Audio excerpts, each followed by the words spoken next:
Hello friends, मी Vishakha. Global online मराठीमध्ये आपल्या सर्वांचं स्वागत आहे. आजच्या सेशनमध्ये आपल्याला महाराष्ट्र स्टेट परीक्षा 2026साठी पेपर टू इकॉनॉमिक्सचं प्रिपरेशन करायचं आहे, ज्यामध्ये युनिट आपण बघतो आहोत इंटरनॅशनल इकॉनॉमिक्स, आणि त्यामध्ये टॉपिक इंटरनॅशनल ऑर्गनायझेशन्स, आंतरराष्ट्रीय संस्थांविषयी आपल्याला या सेशनमध्ये अभ्यास करायचा आहे. So let start with the सेशनला सुरुवात करण्यापूर्वी एक इम्पॉर्टंट सूचना किंवा संधी आहे त्या स्टुडंटसाठी जे स्टुडंट्स या वर्षीची एक्झाम टार्गेट करतात, म्हणजे 2026ची एक्झाम टार्गेट करतात, त्यांच्यासाठी पेपर टू इकॉनॉमिक्स या सब्जेक्टसाठी एक फुल कोर्स घेऊन आलो आहोत. ज्या फुल कोर्समध्ये आम्ही तुम्हाला देणार आहोत संपूर्ण अभ्यासक्रम मॉक टेस्ट, संपूर्ण अभ्यासक्रम notes, lectures plus live lectures, PYQs, paper 1 फुल कोर्स. या फुल कोर्सची फीस 10,000 आहे. त्यावर 20% डिस्काउंट प्रोव्हाइड करत आहोत. आफ्टर डिस्काउंट त्याची फीस 8,000 होईल. आणि अधिक इन्क्वायरीसाठी तुम्ही इकडे दिलेल्या व्हॉट्सअप नंबरवरती मेसेज करू शकता किंवा प्ले स्टोरवरून ग्लोबल ऑनलाईन नावाचं ॲप डाउनलोड करा. ॲपच्या सर्च बॉक्समध्ये just MS set economics search करून तुम्ही डिटेल्स बघू शकता आणि कोर्सला लगेच जॉईन होऊन प्रिपरेशन सुरू करता. न्यू बॅच 22 डिसेंबरपासून स्टार्ट होत आहे. सो लवकरात लवकर आपलं नाव रजिस्ट्रेशन करून प्रिपरेशनला सुरुवात करूया. ओके, सो इंटरनॅशनल इकॉनॉमिक्स मधला हा खूप इम्पॉर्टंट टॉपिक आहे, ज्यामध्ये आपण प्रिपेअर करतोय की कोणत्या कोणत्या ऑर्गनायझेशन्स आहेत, इंटरनॅशनल ऑर्गनायझेशन्स, ज्या या आंतरराष्ट्रीय व्यापाराच्या संबंधी किंवा आंतरराष्ट्रीय व्यापाराच्या उद्देशाने एकत्र आलेल्या आहेत, आणि कोणत्या कोणत्या गोष्टींसाठी. आता उद्योग किंवा व्यापार म्हटलं तर फक्त एका वस्तूचा येत नाही किंवा एका सेवेचा येत नाही, ठीक आहे. तर त्याच्यामध्ये बरेच सारे ऑप्शन्स पण येत असतात. सो त्या ऑप्शन्सनुसार ह्या ऑर्गनायझेशन्स वेगवेगळ्या उद्देशाने एकत्र येत असतात आणि सगळ्या कंट्रीजला हेल्प करत असतात. International organization refers to the organization build by the official political unity, ठीक आहे. राजकीय संघटना ज्या आहेत त्यांच्या रित्या किंवा त्यांच्यानुसार ह्या काय केल्या जातात, ऑर्गनायझेशन बिल्ड केले जातात. मग त्याच्यामध्ये त्यांचे मेंबर कंट्रीज पण असतात, वेगवेगळ्या टीम्स एकत्र येऊन हे ऑर्गनायझेशन बिल्ड करतात आणि त्याचे वेगवेगळे गोल्स पण असतात. सो आपल्याला या MS सेट इकॉनॉमिक्स किंवा MS सेटच्या एक्झामच्या दृष्टिकोनातून हे ऑर्गनायझेशन काय काम करतात, यांचं इस्टॅब्लिशमेंट इयर काय आहे, यांचं हेडक्वार्टर कुठं आहे, त्याचा जर शॉर्ट फॉर्म असेल तर त्याचा फुल फॉर्म काय आहे, आणि ते कशा पद्धतीने काम करतात, एवढ्याच गोष्टीवरती या टॉपिकवरचा फोकस आपल्याला करायचा आहे, ठीक आहे. सो त्यामुळे हा जो थिअरी जो टॉपिक आहे, तो थिअरी टॉपिक तुम्हाला एक्झाम म्हणजे जे हा जो टॉपिक, याच्यातले कुठल्या कुठल्या संस्था आहेत, काय काय काम करतात, त्याचं इस्टॅब्लिशमेंट इयर काय आहे, एवढं जर तुम्ही याच्यामध्ये परफेक्ट केलं तर याचे जे मार्क्स आहेत या टॉपिकचे 100% तुमचे आहेत, ठीक आहे. International organization can also be define as organizations that have member from a different countries. म्हणजे आता आंतरराष्ट्रीय संस्था, मराठीमध्ये जाऊया आपण आता. इथे काय म्हणलेलं आहे, आंतरराष्ट्रीय संस्थांची व्याख्या विविध देशातील सदस्य असलेल्या संस्था म्हणूनही केली जाते. आता सदस्य संस्था म्हणजे काय, की याच्यामध्ये जे वेगवेगळे राष्ट्र आहेत, ठीक आहे. एक संघटना आहे, एक संघटनेचं नाव आहे आणि त्या संघटनेमध्ये वेगवेगळे देश त्याचे सदस्य आहेत, आणि ती जी संघटना काम करते त्या सगळ्यांमध्ये ह्या कंट्रीजचं पार्टिसिपेशन आहे. अशा पद्धतीने इथे काम केलं जातं, ठीक आहे. आंतरराष्ट्रीय संघटना म्हणजे ज्या सदस्यांना राष्ट्रीय कराराचा दर्जा आहे, ठीक आहे. म्हणजे दोघ जणांनी काय केलेलं आहे, आंतरराष्ट्रीय लेवलवरती करार केलेला आहे, आणि त्या कराराचा दर्जा या सदस्यांना देखील मिळतो, जे सदस्य या आंतरराष्ट्रीय संघटनेचे सदस्य आहेत, ठीक आहे. आंतरराष्ट्रीय संस्था, ओके, संस्था म्हणून केली जाते. सदस्य देशांना आर्थिक सहाय्य देतात, जेणेकरून ते विकसित होऊ शकतील किंवा स्वतःला अपडेट ठेवू शकतील.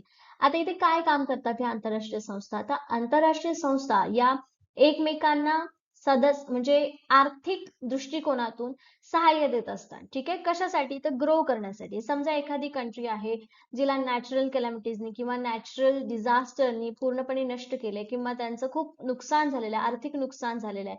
त्या आर्थिक नुकसानातून त्यांना वरती काढण्यासाठी या संस्था त्यांना काम करत असतात. मग त्या बेसिक संस्था कोणत्या कोणत्या आहेत, ज्या आपल्याला अभ्यासायचं पण आहेत आणि ज्यांच्याकडून आपल्याला इन्फॉर्मेशन पण मिळाली पाहिजे. तर इथे बघा, सगळ्यात पहिलं आपल्याला बघायचं आहे ते म्हणजे टाइप्स ऑफ इंटरनॅशनल ऑर्गनायझेशन. या आंतरराष्ट्रीय संस्थांचे सगळ्यात पहिले प्रकार कोणते कोणते आहेत.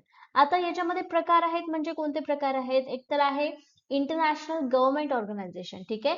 आंतरराष्ट्रीय सरकारी संस्था, सरकारी आणि बिगर सरकारी, या दोन प्रकारच्या संस्था आपल्या कंट्रीज मध्ये, म्हणजे पूर्ण देशामध्ये, जगामध्ये ह्या दोन प्रकारच्या संस्था ज्या असतात त्या रन होत असतात, ठीक आहे. सो याच्यामध्ये काय म्हटलेलं आहे, international government organization are the government owned organization that come into existence only when there is an official contract made by the government.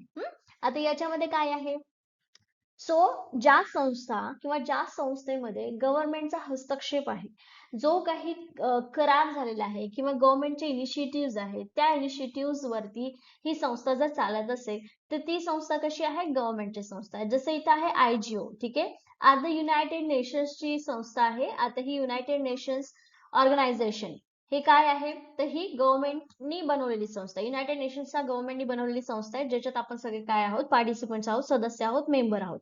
ठीक आहे. तसंच वर्ल्ड ट्रेड ऑर्गनायझेशन, ठीक आहे. जागतिक व्यापारी संघटना, ठीक आहे. ही पण काय आहे? गव्हर्नमेंटल ऑर्गनायझेशन आहे, ज्याचे वेगवेगळ्या कंट्रीज काय आहेत? सदस्य आहेत, जे व्यापाराशी रिलेटेड जे काही नवीन नियम असतील, रूल असतील किंवा सुलह करायची असेल, व्यापार सुरळीत चालू ठेवायचा असेल, तर ही संस्था त्याच्यामध्ये काम करत असते.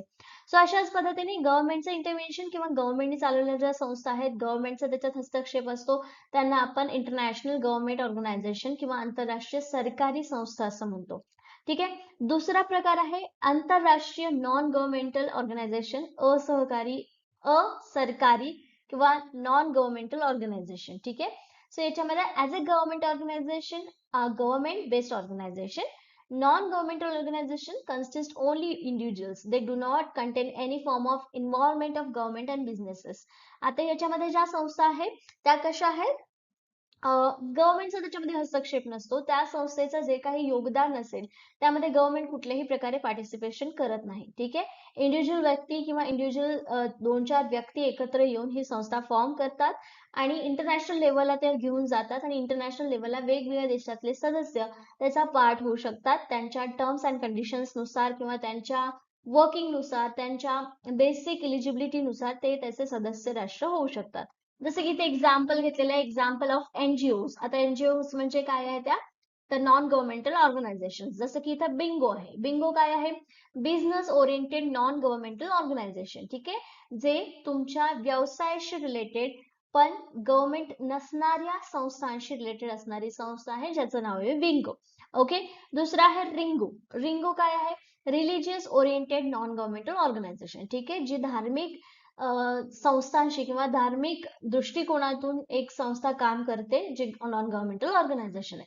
सो या पद्धतीने, या दोन्ही पद्धतीने इंटरनॅशनल लेवलला या इंटरनॅशनल ऑर्गनायझेशन, आंतरराष्ट्रीय संस्था या चालत असतात. सो या आंतरराष्ट्रीय संस्थांमध्ये आणखीन काय आहे? एकदा मराठीमध्ये एकदा बघा. आंतरराष्ट्रीय सरकारी संस्था, दोन प्रकारांमध्ये जसं मी सांगितलं, पहिला आंतरराष्ट्रीय संस्था, सरकारी संस्था, दुसरा आंतरराष्ट्रीय गैर सरकारी संस्था.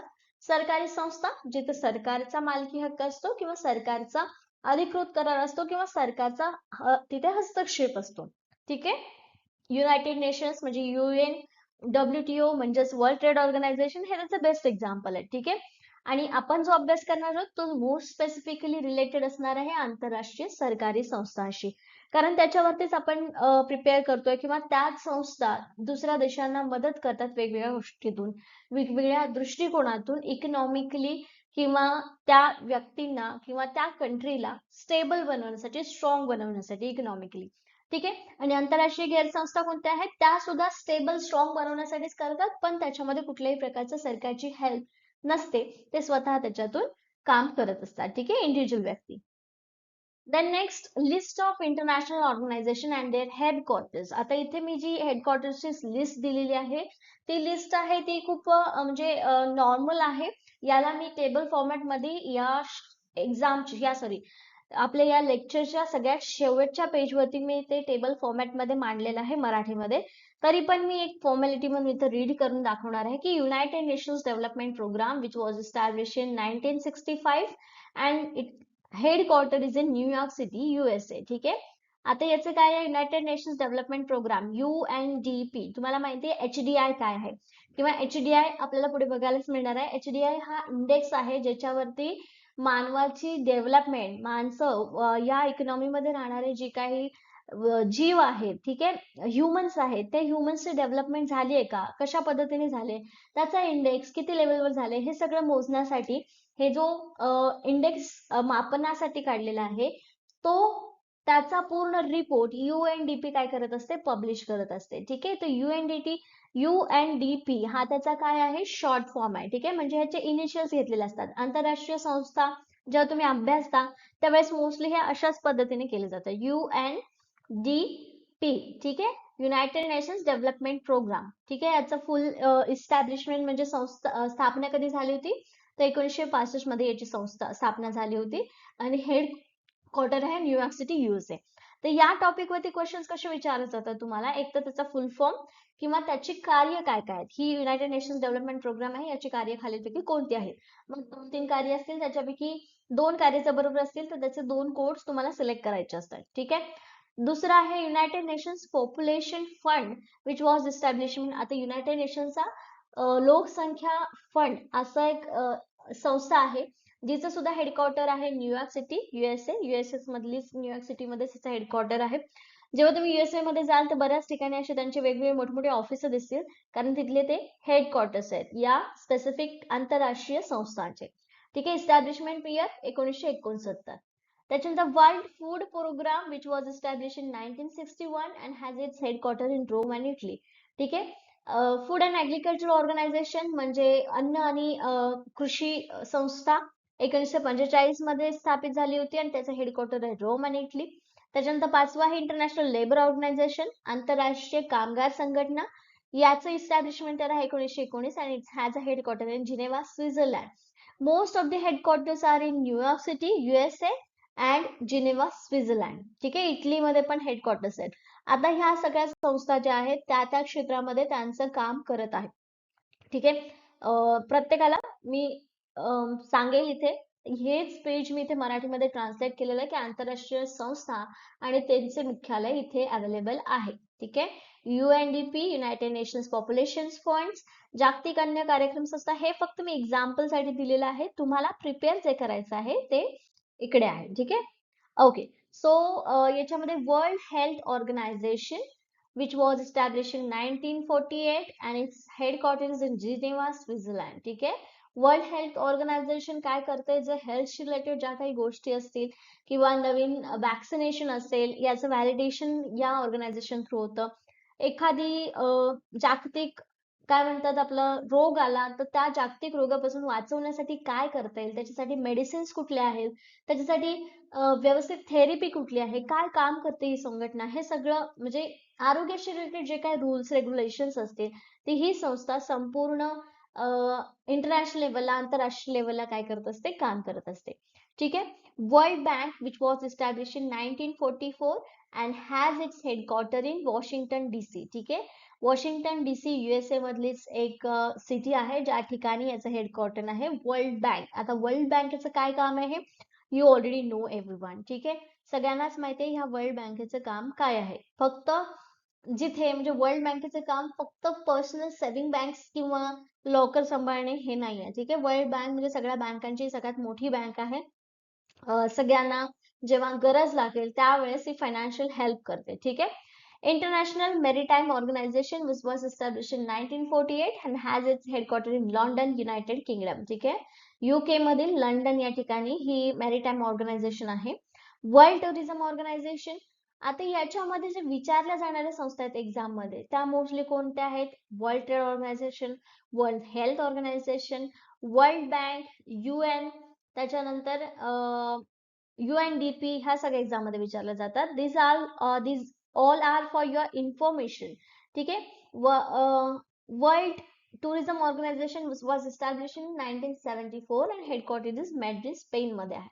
ठीक आहे. World tour organization, tourism organization म्हणजे काय की सगळ्यांना सगळ्या टुरिझमकडे म्हणजे सगळ्या देशातील कंट्री, आता आपण जे बघतोय की आपल्या देशातील लोक दुसऱ्या देशात फिरायला जातात, दुसऱ्या देशातील लोक आपल्या देशात फिरायला येतात, हे इझिली पॉसिबल का आहे, because of this world tourism organization. ठीक आहे. यांच्या थ्रू प्रत्येक देशामध्ये टुरिझमची काय व्याख्या असली पाहिजे, टुरिझमसाठी काय म्हणजे तुम्हाला विजा आवश्यक आहे, पासपोर्ट आवश्यक आहे की विजा नसला तरी चालेल, विजा ऑन अरायव्हल आहे की तुम्ही पहिले 2 महिने अप्लाय करावं लागेल, या सगळ्याचे नियम कुठल्या कंट्रीसाठी काय असायला पाहिजे या ऑर्गनायझेशनचे सजेशन्स नुसार आपण काम करत असतो. ठीक आहे.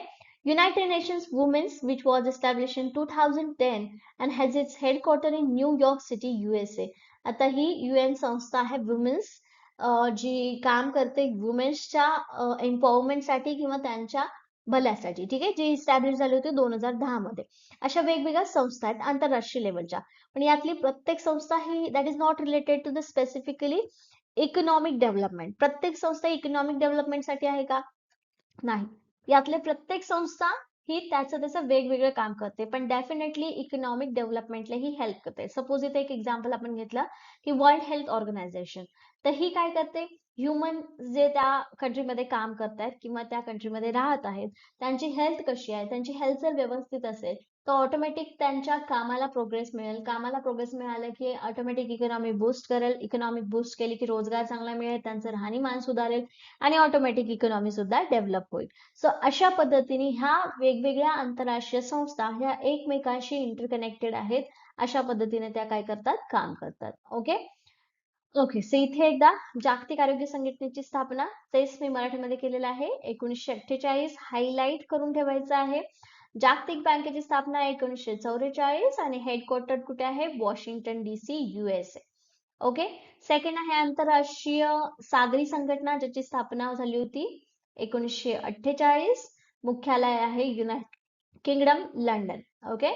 जागतिक पर्यटन संघटना, ज्याची स्थापना आहे 1974 मध्ये झालेली आणि तिचे मुख्यालय आहे मॅद्रिद, स्पेन. ठीक आहे. UN महिलांची स्थापना 2010 मध्ये, तिचं मुख्यालय न्यूयॉर्क शहर, USA. ओके. नाव why are international organisation so important. आता इथे एक एक्झाम्पल मी घेतलेलं आहे की का ह्या इंटरनॅशनल ऑर्गनायझेशन्स ह्या इम्पॉर्टंट आहे. सो त्याच्यामध्ये बघा, let's take an example of recent issue which was the global pandemic COVID-19. ठीक आहे. सगळ्यांनाच माहितीये COVID-19 ही कशी म्हणजे कशा पद्धतीने इकॉनॉमीला डिस्ट्रॉय करण्याचं काम या पॅन्डेमिकने केलं होतं. सो या काळामध्ये या आंतरराष्ट्रीय संघटना कशा पद्धतीने काम करतात, त्याच्यामध्ये काय केलं होतं, every country was under strict lockdown, so no one was able to do business and earn money. As we know, every country requires money for the smooth functioning. So the World Bank helped with an amount of more than $160 million to finance the countries to the take vaccines, helping the educational areas, keeping the core-tight healthcare system. आता बघा, या आंतरराष्ट्रीय organisations आहेत त्या काय करतात, हाय लेवलला किंवा आपल्या जागतिक लेवलला सगळ्या सुविधा पुरवण्याचं काम करतात. ठीक आहे. सो या सुविधा पुरवण्याचं काम करताना COVID-19च्या काळामध्ये वर्ल्ड बँक, ठीक आहे, जागतिक बँकेने काय काम केलं होतं, तर जवळजवळ $160 मिलियन्सची हेल्प सगळ्या कंट्रीजना केली होती. कशासाठी, तर एज्युकेशनल एरिया म्हणजे बघितलं तर ऑनलाईन स्कूलिंग चालू होतं, पोरांचं शिक्षण किंवा तेवढा कालावधी, शिक्षणाचं 1 वर्ष जरी वाया गेलं तरी ते कसं मागं पडत जातं, तर ते नुकसान होऊ नये म्हणून ऑनलाईन पद्धतीने टीचिंग किंवा त्यांना हेल्प केली एज्युकेशनल एरियामध्ये. वॅक्सिनेशन हा सगळ्यात मोठा पॉइंट आहे. वॅक्सिनेशन तेवढ्या कमी वेळात सगळ्यांपर्यंत पोहोचवण्याचं काम वर्ल्ड बँकेने तेवढे पैसे फायनान्स केल्यामुळे झालं होतं. त्याच्यानंतर हेल्थ केअर सिस्टीम्स म्हणजे दवाखान्यांमध्ये अक्षरशः लोकांना जागा नव्हती राहायला. ठीक आहे. म्हणजे बेड भेटत नव्हते त्यांना उपचार करायला. त्यावेळेस या सिस्टीम म्हणजे हेल्थ केअर सिस्टीमला सुद्धा एक्स्ट्रा पैसे पुरवणे आणि त्यांना त्याच्यातून वॅक्सिनेशन देणे, औषध देणे, ह्या सगळ्याची व्यवस्था वर्ल्ड बँकेने पैसे दिले. त्याच्यामुळे इतर संस्था म्हणजे वर्ल्ड हेल्थ ऑर्गनायझेशन असो किंवा आणखी कुठल्या संस्था असो, त्या सगळ्यांनी त्यांचं कार्य कसं केलेलं आहे, स्मूथली केलेलं आहे. ठीक आहे. स्मूथली म्हणण्यापेक्षा म्हणजे प्रत्येक इंटरनॅशनल ऑर्गनायझेशननी, आंतरराष्ट्रीय संस्थेने याच्यामध्ये आपलं खूप सारं योगदान याच्यामध्ये दिलेलं आहे. The World Health Organization helped millions of people on many countries at it trained the staff on how to properly take care of patients, different tests that should be done for finding out COVID-19, etc. It also leads an initiative in which they have helped many developing countries and gave them COVID-19 vaccines for free, which helped many countries as they were unable to get vaccines. आता आपण विचार केला तर ह्या एवढ्या लवकर एवढ्या vaccines तयार कशा झाल्या, कुठून आल्या, त्याच्याने या लोकांचा आजार किंवा या ज्या आजारावरती मात करण्यासाठी इकॉनॉमी जी आहे ती एकदम खचली होती. पण तरी देखील इकॉनॉमी म्हणजे लोक जे आहेत ते कसे झाले, स्टेबल झाले. इकॉनॉमी जवळपास आता जरा बऱ्यापैकी स्टेबल व्हायच्या लेवलला आली आहे किंवा लोकांना जॉब्स मिळाले किंवा त्यांचं चालू आहे, जॉब शिक्षण चालू आहे. त्याच्यावरती म्हणजे 5 वर्ष होत आले जवळजवळ, आता कुठे त्याच्यामध्ये थोडंसं रिलॅक्सेशन होत आहे. ठीक आहे. तर ते कशामुळे पॉसिबल झालं, कारण ह्या आंतरराष्ट्रीय संस्था ज्या आहेत त्या त्यांच्या लेवलला तिथे काम करत होत्या.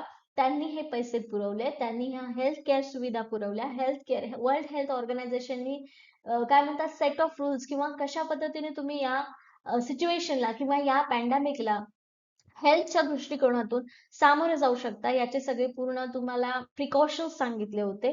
ठीक आहे. सो यानुसार हे पूर्ण कंट्री त्या पॅन्डेमिकला हरवू शकली. ठीक आहे. तर या पद्धतीने या आंतरराष्ट्रीय संस्था ज्या आहेत त्या सगळ्यांना वे दाखवण्यासाठी हेल्प करत असतात. सो त्यासाठी या ऑर्गनायझेशन ज्या आहेत त्या इम्पॉर्टंट आहेत.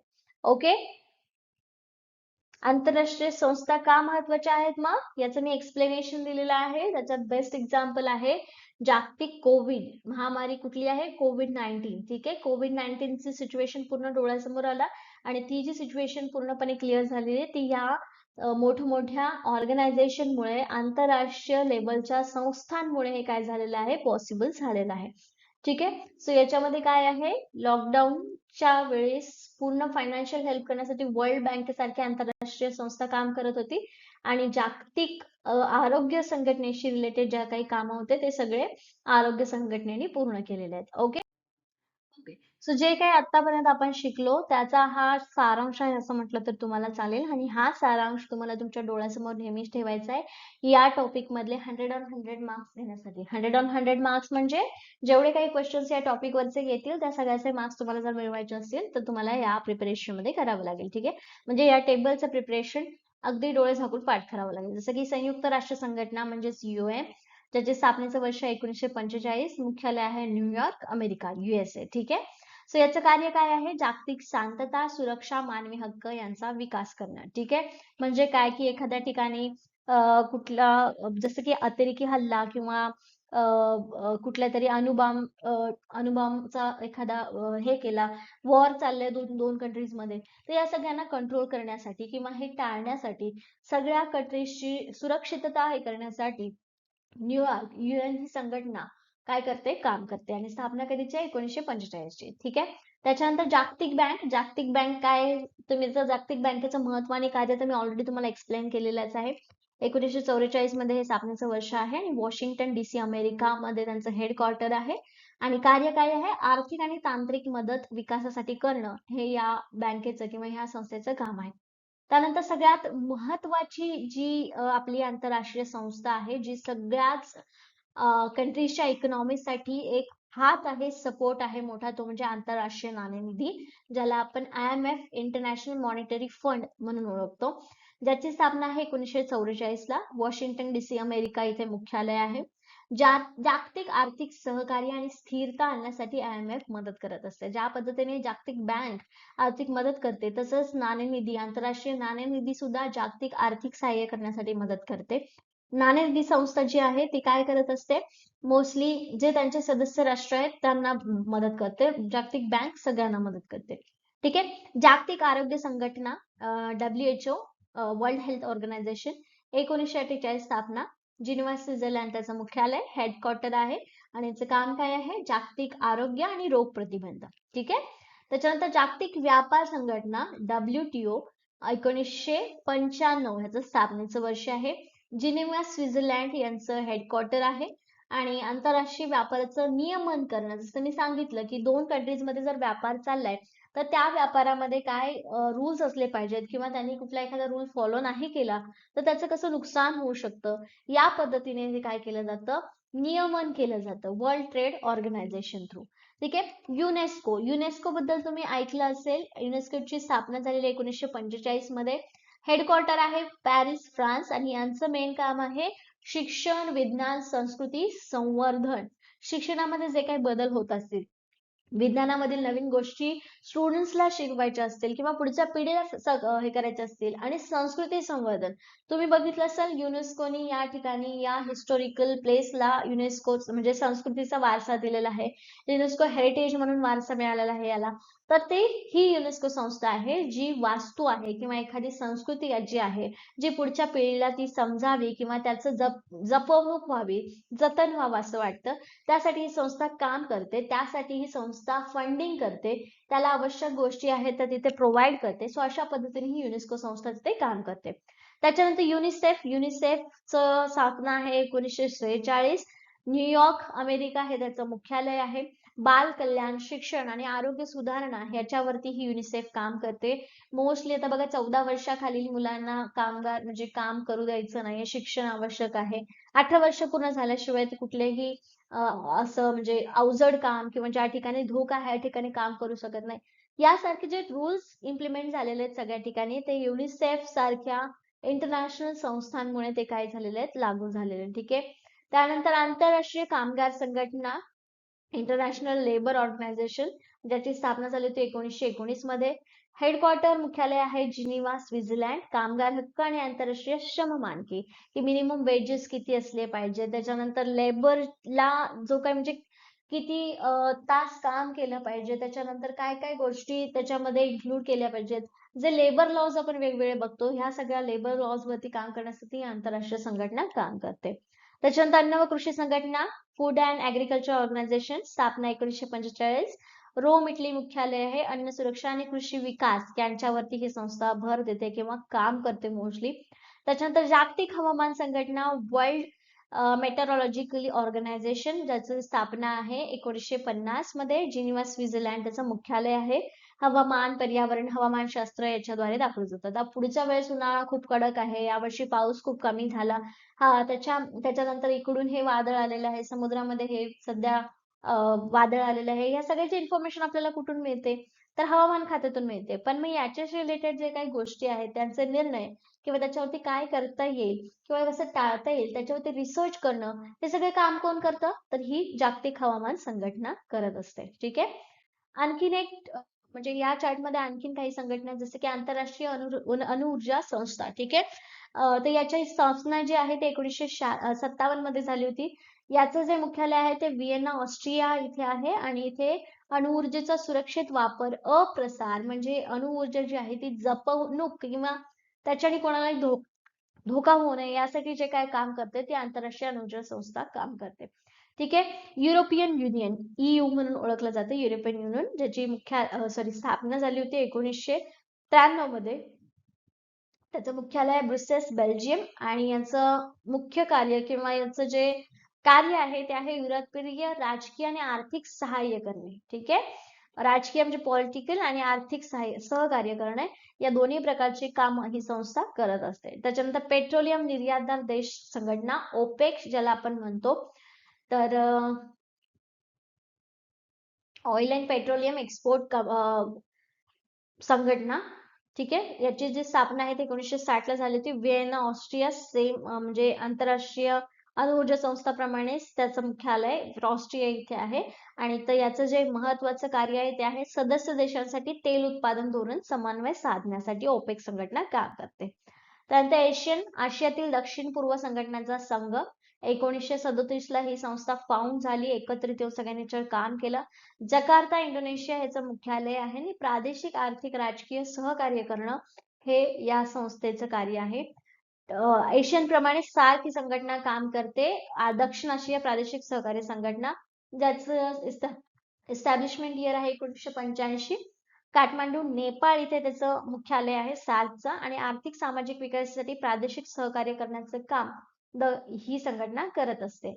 लास्ट आहे ब्रिक्स. ब्रिक्स मध्ये पूर्ण कंट्रीज आहेत ज्या याच्यामध्ये समाविष्ट आहे. 2006 साली या संस्थेची स्थापना झालेली आहे. आता याचं जे मुख्यालय आहे ते काय आहे, चेंज होत राहतं. तर याच्यामध्ये ब्राझील, रशिया, बघा आता ब्रिक्सचा फुल फॉर्म याच्यामध्ये दिलेला आहे, Brazil, Russia, India, China and south Africa यांच्यातील सहकार्य, मेन म्हणजे कुठलं, आर्थिक सहकार्य करण्यासाठी ही ब्रिक्स संघटना स्थापन झालेली आहे 2006 मध्ये. सो ही इथे काम करते. ओके. सो हा जो टॉपिक आहे हा अशा पद्धतीने तुम्हाला प्रिपेअर करता येईल व्हेरी इझिली. थोडंसं म्हणजे फक्त याच्यावरती तुम्हाला प्रिपरेशन काय करायचं आहे, तर तुम्हाला ह्याचे जे मी सांगितले पॉइंट्स, ते पॉइंट्स तुम्हाला लक्षात ठेवायचे आहेत. आणि हे पॉइंट लक्षात ठेवण्यासाठी तुम्हाला पाठांतर करण्याची गरज नाहीये. एक चार्ट बनवून तुम्ही तुमच्या समोर ठेवा. बघताना किंवा बोलताना तुम्ही असं बोलता बोलता बोलायचं की याचं मुख्यालय इथे आणि एस्टॅब्लिशमेंट इयर हे आहे. त्याचं कार्य तुम्हाला आपोआप लक्षात राहतं आणि त्याच्याच नुसार तुम्ही तो पूर्ण चार्ट प्रिपेअर करू शकता. पाठांतर करायला गेलात तर एखादी संस्था किंवा एखादं मेन ऑर्गनायझेशन तुम्ही मिस करू शकता. त्यामुळे हे अशा पद्धतीने तुम्ही लक्षात ठेवा, जेणेकरून ऑप्शन्स बघितल्यावरती ती संस्था काय कार्य करते, एस्टॅब्लिशमेंट इयर काय आहे, हेडक्वार्टर कुठे आहे, त्या सगळ्या गोष्टी तुमच्या लक्षात येतील. Okay, so that's it for today. आजच्या सेशनसाठी एवढंच. आणि या सेशनमध्ये जे काही तुम्हाला डाऊट्स असतील ते तुम्ही मला परत विचारू शकता आणि त्या डाऊट्सवरती आपण परत एकदा काम करूया हवं तर. ठीक आहे, that's it for today. Thank you for today session.